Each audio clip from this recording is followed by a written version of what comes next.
एक समय की बात है, दो मेंढक गलती से दूध से भरे एक बड़े बर्तन में गिर गए। दूध इतना गहरा था कि वे बाहर नहीं निकल सकते थे। वे दोनों तैरने लगे और जल्दी ही उन्हें एहसास हुआ कि वे डूबने वाले हैं। दूध की सतह बहुत चिकनी थी और बर्तन की दीवारें भी फिसलन भरी थीं। पहला मेंढक जल्द ही हार मान गया। उसने निराशा में कहा, इससे बाहर निकलना असंभव है। उसने तैरना बंद कर दिया और कुछ ही देर में डूब गया। दूसरा मेंढक थोड़ा अलग था। उसने अपने दोस्त को डूबते हुए देखा, लेकिन उसने मन में सोचा, मैं तब तक कोशिश करता रहूंगा जब तक मेरे शरीर में एक बूंद भी जान है। वह लगातार अपने छोटे छोटे पैरों को मारता रहा, तेजी से तैरता रहा। उसकी हर किक, हर हलचल दूध को मथ रही थी। वह थका हुआ था, उसका शरीर दर्द कर रहा था, लेकिन उसने रुकने से इनकार कर दिया। वह बस तैरता रहा और तैरता रहा। थोड़ी देर बाद उसके अथक प्रयासों के कारण एक चमत्कार हुआ। दूध लगातार मथने के कारण धीरे धीरे गाढ़ा होने लगा और मक्खन में बदलने लगा।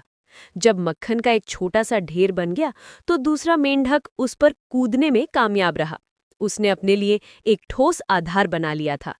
उसने एक लंबी सांस ली और फिर उस मक्खन के ढेर से उछलकर बर्तन के किनारे पर पहुंच गया और बाहर निकल गया। कहानी से सीख। ये कहानी हमें सिखाती है कि हार मत मानो, नेवर गिव अप। उस मेंढक ने विपरीत परिस्थितियों में भी हार नहीं मानी।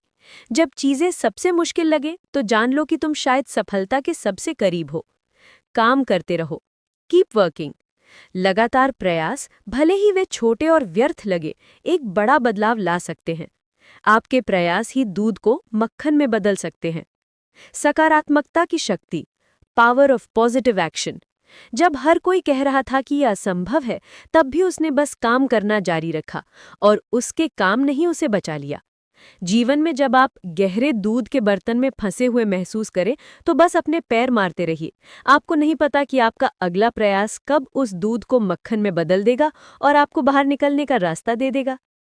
क्या आप ऐसी ही कोई दूसरी छोटी प्रेरणादायक कहानी सुनना चाहें?